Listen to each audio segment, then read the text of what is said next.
Bom dia, moçada. Aqui quem vos fala é o professor Eugênio Bastos.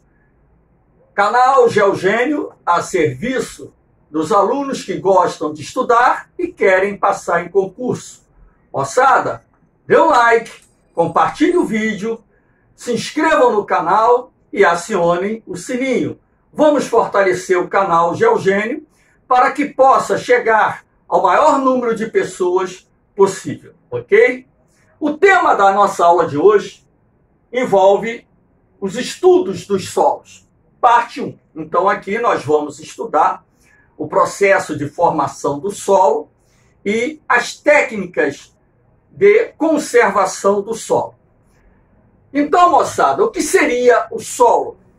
A camada superficial da crosta terrestre, formada a partir da ação do intemperismo ou meteorização das rochas.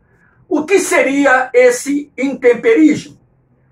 O processo físico, químico e biológico que atua sobre as rochas, decompondo-as, desagregando-as e transformando-as em solo, num processo muito lento, que leva milhões de anos para ser finalizado.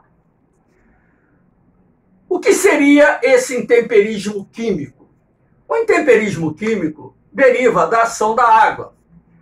Muito se fala que a água é o solvente universal, razão pela qual o contato da água com determinados elementos minerais que formam as rochas vai promover a oxidação, a dissolução desses elementos e lentamente essa rocha vai se transformando em solo. Se o intemperismo químico ele resulta da ação da água, portanto ele será mais atuante nas áreas dominadas por climas úmidos em qualquer parte do mundo. E onde você tem ação predominante do intemperismo químico, os solos são de maior profundidade, como vocês podem perceber aqui no desenho. Essa faixa vermelha corresponde ao solo.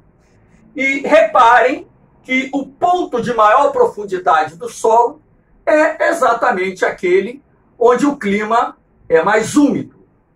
Isso não é uma regra geral, porque a profundidade do solo também depende da topografia do terreno. E o intemperismo físico?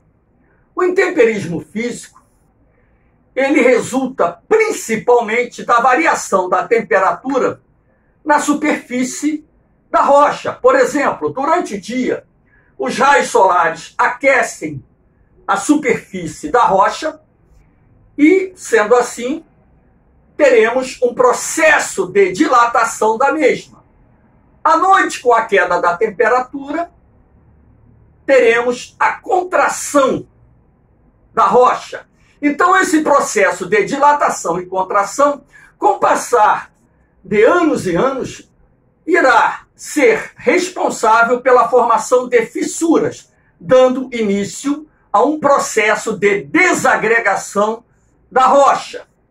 O intemperismo físico ele é mais lento do que o intemperismo químico, razão pela qual, nas áreas onde predomina o intemperismo físico, os solos são rasos e pedregosos, como, por exemplo, no sertão nordestino, área do território brasileiro, dominada pelo clima tropical semiárido. O intemperismo biológico resulta da ação dos seres vivos, ok? Então, moçada, vamos ver aqui uma outra imagem para que vocês possam ter uma visão de que a profundidade, a espessura do solo depende muito também da topografia. Por exemplo, numa área de relevo acidentado, morro, uma montanha, por exemplo, nessa área mais íngreme, normalmente os solos são mais rasos. Nas áreas de planície e planaltos, onde a topografia do terreno é mais plana, aí você vai encontrar solos de maior profundidade. Então, a espessura, a profundidade do solo está relacionada ao tipo de intemperismo atuante e também à topografia do terreno. Não se esqueçam disso. Dando seguimento, temos aqui os horizontes do solo.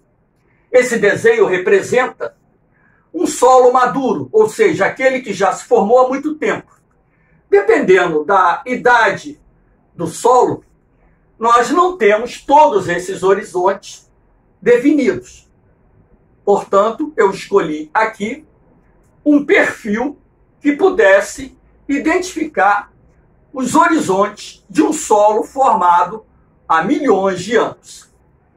Na parte superficial do solo, nós temos o horizonte O. Portanto, esse horizonte se encontra exatamente na superfície. Se você estiver caminhando numa área de solo virgem, ou seja, que ainda não tenha sido alterado pela ação humana, você encontrará ali restos de plantas e animais mortos se decompondo. E, além disso, uma grande quantidade de organismos e também os micro-organismos, como, por exemplo, você vai ter fungos, você vai ter pequenos animais como a minhoca, a baratinha da terra, a centopeia, a lesma, enfim, vários tipos de animais habitam, né, essa área formada pelo horizonte O, e exatamente sobre o horizonte O que nós nos encontramos. Essa matéria orgânica que está se decompondo sobre o horizonte O será responsável pela sua tonalidade, que varia predominantemente do castanho para o escuro, dependendo, é claro, da composição da matéria orgânica decomposta que já se encontra nesse solo. Abaixo do horizonte O, você tem o horizonte A, que muita gente diz que é o solo propriamente dito. Na camada superficial do horizonte O, na zona de contato com o horizonte O, você vai ter a faixa de humus, matéria orgânica decomposta. Quanto maior for a concentração de humus, melhor para o solo, porque essa camada de humus é rica em elementos minerais, portanto, de grande importância para as raízes das plantas. Abaixo dessa camada de humus, que dará uma tonalidade escura ao solo, você vai ter um solo de tonalidade vermelha, amarela, marrom, laranja, dependendo, logicamente, do material que deu origem a esse solo. Acredito eu que vocês já tenham visto solos com diferentes tonalidades, principalmente quem viaja. No horizonte A, nós temos a concentração das raízes das plantas. Esse horizonte, por estar mais próximo da superfície, juntamente com o horizonte O, são os mais expostos aos processos de erosão e lixiviação do solo. A lixiviação do solo nada mais é do que a lavagem do solo, provocada pela água da chuva, que dissolve os elementos minerais que compõem o solo, e esses elementos são retirados do solo através do escoamento superficial da água da chuva ou através da infiltração. Esses elementos minerais são levados, por exemplo, para os horizontes B e C. O horizonte B é o subsolo.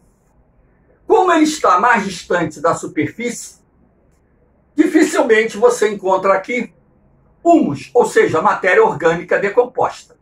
Apesar do horizonte B ser pobre em humus, ele é rico em elementos minerais. Em função dele se encontrar mais distante da superfície, ele estará menos exposto ao processo erosivo. Abaixo do horizonte B, você tem o horizonte C, que vocês podem ver que eu intercalei aqui fragmentos de rochas. No horizonte C, o solo ainda não se formou totalmente, porque a ação do intemperismo não se completou. Então, o horizonte C é formado por solo misturado com cascalho, pedras de diferentes tamanhos. E abaixo do horizonte C você tem o horizonte R, que nada mais é do que a rocha matriz, de onde sairá o material que forma o solo, ok? Dando seguimento à nossa aulinha, temos aqui a serrapilheira. Para que vocês tenham uma ideia, a serrapilheira é composta por restos de plantas e animais mortos. Então, por essa imagem, você pode perceber um solo coberto por folhas, galhos, gravetos. E abaixo da serrapilheira, com certeza, você vai encontrar uma enorme quantidade de organismos vivos. A concentração de serrapilheira na superfície do solo é importante para a sua regeneração, para a sua recuperação e adubação natural. Quanto maior a concentração de organismos vivos no solo, melhor para o solo. Aqui nós temos a primeira técnica de conservação do solo, uma técnica milenar chamada terraceamento. Essa técnica se desenvolveu no sul-sudeste da Ásia, uma região chamada de Ásia das Monções. Essa técnica também se desenvolveu no sul da Península Arábica, em regiões da Cordilheira dos Andes e por aí vai. O terraceamento é uma técnica apropriada para as encostas de morros e montanhas, possibilitando assim os produtores rurais ocuparem essas áreas para a produção agrícola. Por exemplo, no sul e sudeste da Ásia, onde se desenvolve a agricultura de jardinagem, nós temos a rizicultura, ou seja, o cultivo do arroz, como principal atividade econômica. Aqui no Brasil, o terraceamento é mais utilizado em áreas serranas para a proteção das encostas que margeiam as rodovias. Essa técnica do terraceamento não é muito utilizada no Brasil por produtores rurais. Aqui nós temos a plantação em curvas de nível, que é uma técnica que acompanha a chamada agricultura moderna. As curvas de nível são curvas naturais que qualquer elevação ou relevo possui. É uma técnica recomendada para terrenos levemente ondulados, regiões cobertas por mar de morros. Enfim, é uma técnica de enorme eficiência na contenção da erosão. A plantação em curvas de nível reduz em até 98% a perda do solo pela erosão. Recomenda-se que se cultive plantas de longo ciclo produtivo, aquelas em que a lavoura não precisa ser renovada anualmente, como, por exemplo, café, cana-de-açúcar, laranja. São alguns exemplos de culturas de longo ciclo produtivo, ou seja, você não precisa plantar todo ano essas plantas, essas lavouras. Por que isso? Porque quando você utiliza culturas temporárias ou de curto ciclo produtivo, o solo ficará desprotegido durante uma parte do ano. Ocorrendo uma forte chuva nesse período, nós teremos a erosão do solo se acelerando. Essa técnica também é importante para evitar o escorregamento, o deslizamento de barreiras, de encostas, sendo, portanto, também apropriada até mesmo para reflorestamentos em áreas de relevo acidentado. Uma outra técnica utilizada é a rotação de terras. É uma técnica milenar que, segundo os estudiosos, teria sido desenvolvida na planície da Mesopotâmia, lá no Oriente Médio, no Iraque, pelos povos sumérios. E os europeus levaram essa técnica para a Europa e dali a técnica foi difundida para vários países do mundo. A rotação de terras consiste em você dividir a propriedade em várias partes. Por exemplo, aqui nesse desenho montado por mim, eu dividi a propriedade em 5 partes. Então, no primeiro ano, repare, eu estou cultivando aqui no lote A. Olha o lote A aqui. Isso aqui é uma lavoura de milho. Os lotes B, C, D, E estão em pousio. Significa descanso, repouso. Por que deixa a terra em pousio? Qual a importância de você deixar a terra em descanso, em repouso? É o tempo que ela precisa para se recompor, ou seja, o solo recuperar parte dos nutrientes que foram absorvidos pela lavoura de milho, por exemplo, que foi cultivada nessa propriedade. Recomenda-se para essas partes que estão em pousio que se desenvolva ali a pecuária, como forma de complementar a renda do produtor rural. Então, o que nasce no solo quando a terra é colocada em pousio? Gramíneas, ervas, alimentos do gado. Então você vai criar boi, por exemplo, e dali você vai tirar recursos através da venda da carne, da venda do leite, da venda do couro. E além do mais, o gado, ele defeca. E esse estrume do gado, ao se decompor, se transforma em esterco, enriquecendo o solo em componentes orgânicos, em humus, que na verdade são ricos em elementos minerais. Aí o aluno vai me perguntar, mas professor, o gado não vai gerar compactação superficial do solo? Ok, vai gerar a compactação. Mas, quando você for utilizar o próximo lote, basta passar o arado, pode ser o arado mecânico ou animal, para promover a descompactação do solo e tranquilamente você poderá utilizar essa terra. Até mesmo porque, como eu disse, a compactação é superficial. Aqui nós temos uma técnica mais avançada, que é a chamada rotação de culturas. A rotação de culturas acompanha a chamada agricultura moderna. E normalmente se utiliza a rotação trienal de culturas. Nessa técnica, recomenda-se o cultivo de plantas de curto período produtivo, como, por exemplo, milho, soja, feijão, trigo, aveia, o que seja. Então, o que você faz? Ora, você vai cultivar lavouras diferentes, como, por exemplo, leguminosas. Leguminosa é o nome que se dá a toda planta que dá uma vagem. As leguminosas são importantes dentro desse contexto porque elas absorvem o nitrogênio na atmosfera e introduzem no solo. As leguminosas são conhecidas como adubos verdes. Portanto, elas ajudam a recuperar solos cansados, solos esgotados.